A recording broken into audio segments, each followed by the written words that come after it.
வணக்கம். என் பேர் சாஸ்திரி சக்தி. நான் ஹோலி கிராஸ் மேல்நிலை சிபிஎஸ்இ பள்ளியில் 9ஆம் வகுப்பில் படிக்கிறேன். இங்கே நான் பேச எடுத்துக்கொண்ட தலைப்பு சுப்பிரமணிய சிவா என்ற சுதந்திர தியாகியை பற்றியது. தமிழகத்தின் சுதந்திர போராட்ட தியாகிகளில் முக்கியமான ஒருவராகவும் சுப்பிரமணிய பாரதி, வ.உ. சிதம்பரப்பிள்ளை ஆகியோரின் நண்பராகவும் அவர்களது மதிப்புக்கு பாத்திரமாகவும் வாழ்ந்து காட்டியவர் சுப்பிரமணிய சிவா. இவர் திண்டுக்கல் மாவட்டம் வத்தலகுண்டு என்னும் ஊரில் 1884ஆம் ஆண்டு அக்டோபர் 4ஆம் நாள் சிவம் என்றும் சிவா என்றும் அழைக்கப்பட்ட சுப்பிரமணிய சிவா பிறந்தார். இவரது தந்தையார் ராஜமையர், தாயார் நாகம்மாள்.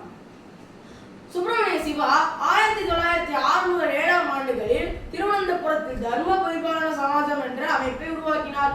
இதில் இளைஞர்களை கூட்டுவித்து சொற்பொழிவுகளை நிகழ்த்தி தேசபக்தி ஊட்டும் பணியில் ஈடுபட்டார் சுப்பிரமணிய சிவா.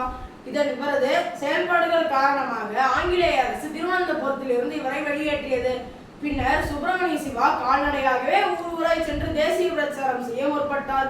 ஒருமுறை தூத்துக்குடி வந்திருந்த போது அங்கு வழக்கறிஞராக இருந்த ஒட்டப்பிடாரம் சிதம்பரப்பிள்ளை சுதேசி கப்பல் நிறுவனத்தை துவங்கினார்.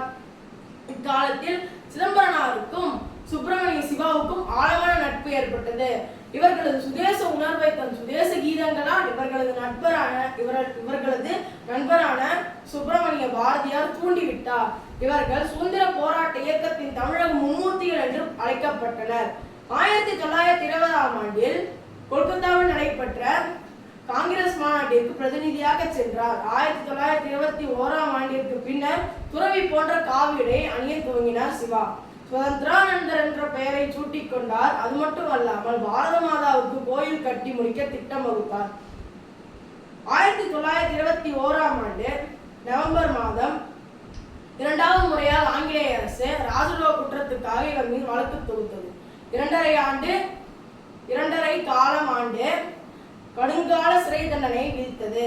திருச்சி சிறையில் தொழுநோய்வாய்ப்பட்டு அவதிப்பட்டார். படுத்த படுக்கையாகிவிட்ட நிலையில் ஆங்கிலேய அரசு 1922ஆம் ஆண்டு ஜனவரி மாதம் இவரை விடுவித்தது. பின்னர் சுப்பிரமணிய சிவா மீண்டும் சென்னை வந்து சில நாட்கள் தங்கினார். உடல்நிலை சற்று தேறியதும் மீண்டும் அரசியல் நிகழ்ச்சிகளில் கலந்து கொள்ள ஆரம்பித்தார். சுதந்திர போராட்டத்தோடு சேர்த்து கொல்கத்தா, சென்னை, திண்டுக்கல், திருநெல்வேலி, தூத்துக்குடி போன்ற பல பகுதிகளுக்கு சென்று தொழிலாளர் போராட்டங்களை நடத்தி ஆங்கிலேய அரசுக்கு நெருக்கடி கொடுத்தார் சிவா. இதற்காக ஆங்கிலேய அரசு இவரை பல முறை சிறையில் அடைத்து சித்திரவதை செய்துள்ளது. அது மட்டுமல்லாமல் ரயிலில் பயணம் செய்ய இவருக்கு தடை விதித்தது. இப்படி தன் வாழ்நாள் முழுவதையும் நாட்டிற்காக அர்ப்பணித்த சுப்பிரமணிய சிவா அவர்கள் ஜூலை 23ஆம் நாள் 1925ஆம் ஆண்டு தனது 41வது வயதிலேயே காலமானார். தமிழகத்தின் சுதந்திர போராட்டத்தில் ஏராளமான சுதந்திர போராட்ட வீரர்கள் பங்கெடுத்துள்ளனர். அவர்கள் அனைவரும் தங்களுடைய பொருளையும் நேரத்தையும் ஆங்கிலேயர்களின் அடக்குமுறைக்கு எதிரான தங்களது துயரங்களையும் அனுபவித்துள்ளனர். ஆனால் சுப்பிரமணிய சிவா தன்னுடைய உயிரையும் உடலையும் நாட்டுக்காக அர்ப்பணித்த தியாகம் செய்த ஒரு ஒப்பற்ற தியாகி ஆவார். மற்றவர்கள் பொருளை மட்டுமே இழந்தனர்.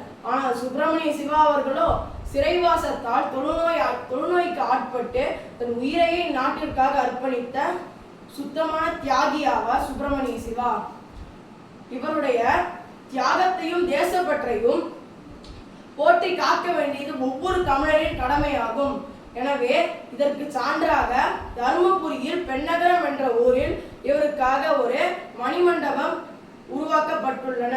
எனவே இவ்வாய்ப்பை அழைத்த சுதந்திர இயக்கத்துக்கு எனது ஆழமான நன்றிகளை தெரிவித்து இவ்வுரையை முடித்துக் கொள்கிறேன். நன்றி.